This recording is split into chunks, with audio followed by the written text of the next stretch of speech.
मैत्रिणींनो, मी रेणू तुमच्या सगळ्यांचं स्वागत करत आहे आपल्या यूट्यूब चॅनल आई पण भारी देवामध्ये. सध्या सगळ्यांना बऱ्यापैकी माहिती असेल की पुण्यात चालू आहे सारसबागेमध्ये बालोत्सव. आम्ही ऐकलं होतं पण कधी गेलो नव्हतो आणि यावर्षी लकीली आम्ही इथे यावेळेस आहोत. बऱ्याच वेळा असं होतं की आम्ही त्यावेळेस इथे नसतो किंवा काहीतरी वेगळे प्लॅन बनतात, तर म्हटलं की चला यावेळेस आपण इथे आहोत तर आवर्जून त्याला भेट देऊया, कसं असतं काय ते बघूया आणि रुईला पण मज्जा येईल. काहीतरी एवढे सगळे लहान मुलं, काय काय वेगवेगळ्या ॲक्टिव्हिटीज काय. आम्ही अजून गेलो नाही आहे, गेल्यानंतर तिथे काय काय कसं काय असेल त्याचा मी तुम्हाला अपडेट देईलच. म्हणजे हा व्हिडिओ तुम्ही शेवटपर्यंत बघा तर तुम्हाला कळेलच. आणि मला वाटतं 11 तारखेपासून सुरू झाला आहे, अजून 2-3 दिवस आहे. तर आम्ही निघालो आहे तिकडे सारसबागेत जायला. थोडंसं आम्हाला उशीरच झाला आहे, म्हणजे ॲक्च्युली सकाळी 10पासूनच ते सुरू होतं, पण काय काय घरातले कामं हे ते चालूच होते आणि त्याच्यामुळे लेट झाला आहे. तरी बघू, संध्याकाळी 6-7पर्यंत आहे आणि प्लस वेगवेगळे ॲक्टिव्हिटीज पण तिथे चालूच असतात सारसबागेत, तर ते पण होईल काही ना काही. तर म्हणजे ती बघेल, म्हणजे एन्जॉय करेलच रुई. सो चला, तर आम्ही आता निघतो आहे आणि पुढं काय होतं कसं होतं काय ते तुम्हाला दाखवतेच. Stay tune. ठरवून नाही पण आमचं असं थोडंफार ट्विनिंग झालं आहे आणि बंगाचं पण ट्विनिंग झालं आहे. खूप म्हणजे खूप जास्त गर्दी आहे, खूप लांब गाडी पार्क करावं लागली आहे कारण खूप आज लास्ट डे कदाचित, त्यामध्ये खूप जास्त बाहेर जावं लागलं. एवढी प्रचंड गर्दी होती, सगळीकडे लहान मुलांची नुसती गर्दी. त्यामुळे गर्दीत पाहून तर आम्ही ठरवलं की गाडी तर आपल्याला खूप लांबच ऑलरेडी लावावी लागणार आहे आणि तिथून मग आम्ही गेलो चालत सारसबागेत. आणि तिथे गेल्यावर मला कळालं की तो लास्ट डे होता, म्हणजे त्या दिवशीचा तो शेवटचा दिवस होता, त्यामुळे अजूनच जास्त गर्दी होती. सो गेल्या सगळीकडे तर त्यांनी मस्त असे खाली छान असे चित्र ड्रॉइंग्स काढलेले होते, जे की म्हणजे त्याच्यावर तुम्ही खेळू शकता असे पण ड्रॉइंग तिथे होते.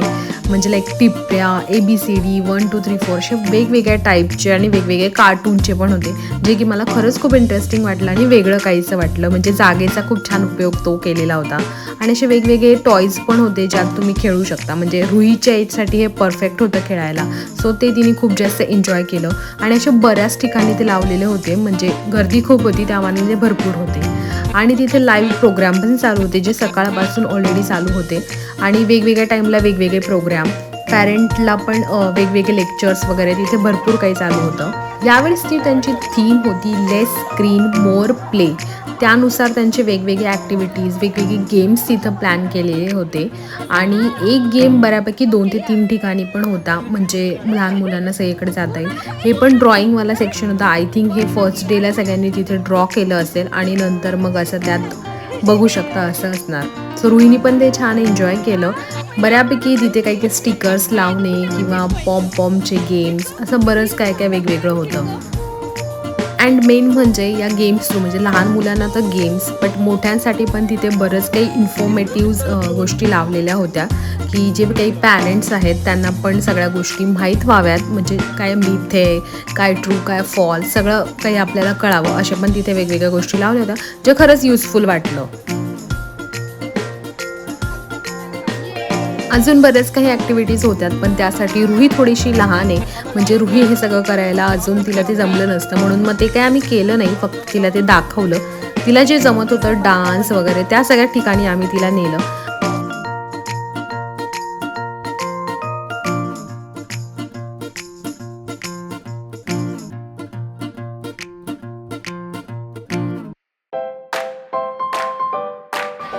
इतक्या सगळ्या गोष्टी करायला होत्या तरी लहान मुलांनी झाडावर बसायला देखील सोडलं नाही.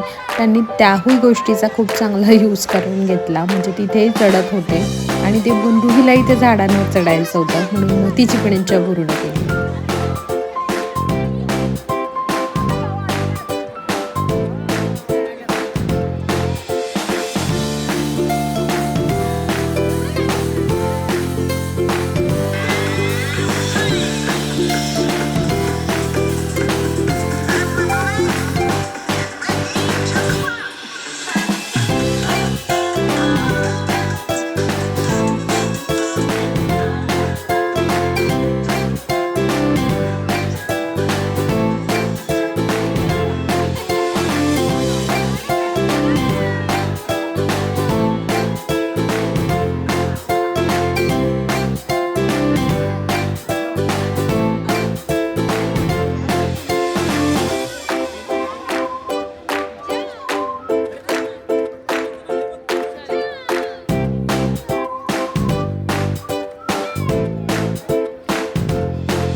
सगळं काही फिरून झाल्यानंतर मग आम्ही गेलो गणपतीच्या दर्शनाला.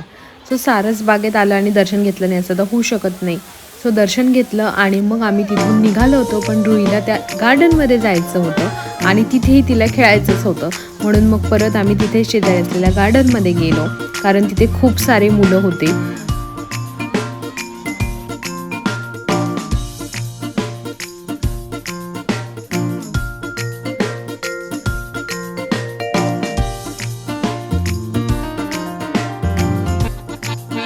थोडा वेळ तिथे खेळल्यानंतर मग आम्ही आलो बाहेर. आणि बाहेर तर नेहमीच एक फनफेअर सारखंच असतं. तिथे खूप साऱ्या गोष्टी असतात आणि रुईला पण त्या सगळ्या गोष्टींमध्ये फार इंटरेस्ट असतो. सो ती मस्त 1-2 राईडमध्ये वगैरे बसली, थोडंफार खेळली. आणि तिथे खूप मोठी खाऊ गल्ली आहे, खूप सारे ऑप्शन्स आहेत. पण आम्ही जे काही घेतलं ते काही आम्हाला फार आवडलं नाही, त्यामुळे थोडंफार खाऊनच आम्ही तिथून निघालो.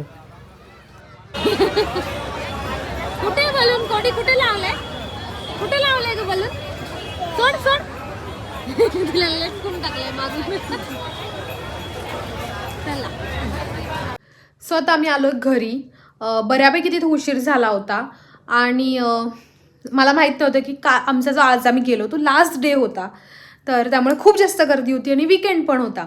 मला वाटलं होतं की अजून 2-3 दिवस आहे, पण नाही. बरं झालं की आम्ही गेलो, कारण की लास्ट दिवशी आम्ही पोहोचलो आणि त्यामुळे बऱ्यापैकी स्टॉल नव्हते, म्हणजे संपले होते. जे की मला वाटलं होते असतील पण ते नव्हते. आणि मला असं वाटलं की बालोत्सवबद्दल सांगायचं झालं तर छान अनुभव होता. पण असं आहे की जर रुही अजून थोडी मोठी असते तर तिला अजून जास्त मजा आली असती, कारण की एकदम लहान वयाच्यासाठी एवढं काही नव्हतं. जे काही थोडंफार होतं ते तिने एन्जॉय केलं, म्हणजे जाण्यासारखं नक्कीच आहे. सो आम्ही नक्की नेक्स्ट टाईम पण नक्की जाऊ. सो आता आम्ही आलो आहे घरी आणि आता मी मस्त रुईसाठी काहीतरी बनवते. आणि म्हटलं की विंटर सीझन आहे, गाजर छान छान आलेले आहेत, तर मस्त हलवा बनवूया आणि तो तिलाही खाता येईल आम्हालाही खाता येईल. म्हणून मग तिच्या दृष्टीने, म्हणजे साखर न टाकता गुळ टाकूनच मी बनवणार आहे. आणि अजून मी काही विंटर क्लोथ्स म्हणता येईल जे रुईसाठी ऑर्डर केलेत. विंटर क्लोथ्स यासाठी, कारण की मागे जो मी एक व्हिडिओ टाकला होता त्याच्यात मी मोस्टली सगळे कॉर्ड सेट किंवा नाईट सूट किंवा फुल म्हणजे टी शर्ट अँड पॅन्ट अशा टाईपचे घेतले होते. पण रुईला सध्या ना फ्रॉक्सचं खूप वेळ लागलं आहे, म्हणजे तिला फ्रॉक हवे असतात आणि फ्रॉक ना फुल स्लीव्समध्ये खूप कमी ऑप्शन्स मला मिळतात, जे की विंटरसाठी पण होईल. सो मी तसे काही ऑर्डर केले, ते आत्ता आलेच आहेत, तर मी त्याच्यासोबत मी एक शेअर करते. सो मी क्विकली ते पण एक दाखवते. सो हात मी एक फ्रॉक घेतला आहे तिच्यासाठी, जो की फुल स्लीव्स पण आहे आणि मला याचा पॅटर्न पण आवडला आणि हे प्रिंट पण आवडली आणि छान याला आतून पण थोडं डबल टिबल लेअर आहे, तर विंटरसाठी पण बेस्ट राहील. आणि स्टॉकिंग्स पण मी 1-2 कलरच्या मागवल्या आहेत, सो याच्या खाली ते बेस्ट राहील. आणि तिला आजकाल जे फ्रॉक्स म्हणजे पाहिजे, म्हणजे तिला तो सिंड्रेलाचं कसं फ्रॉक घालते आणि मग ती गोल गोल फिरते, मग फ्रॉक पण असा घेर असतो, त्याचा तिला वेळ लागला. त्यांनी हा एक घेतलाय.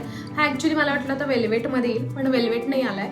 आणि हा असा पॅटर्नमध्ये, मला याचा पॅटर्न आवडला, वरून प्लेन आणि खाली प्रिंट अशी.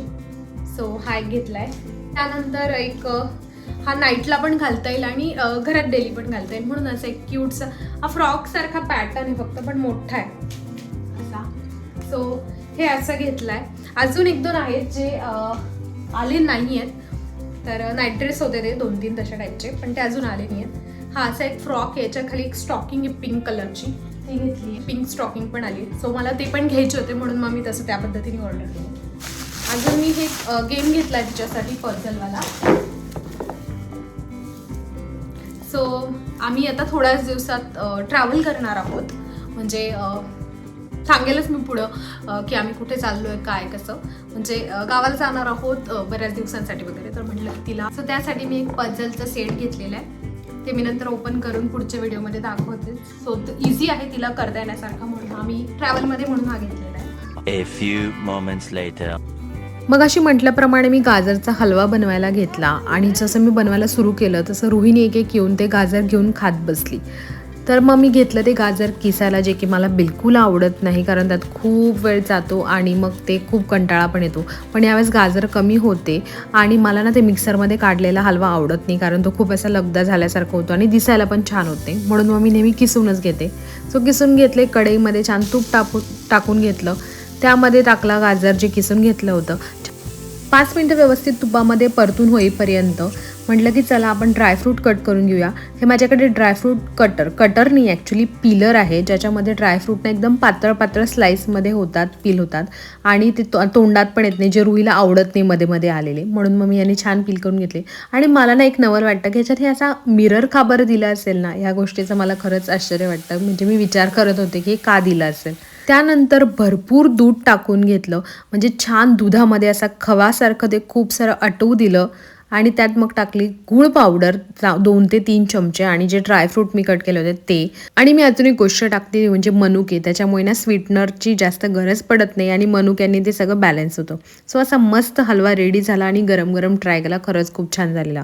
त्यानंतर मी ते अजून एक नवीन गोष्ट बनवायला घेतलेली, ती म्हणजे स्वीट पोटॅटो चॅट.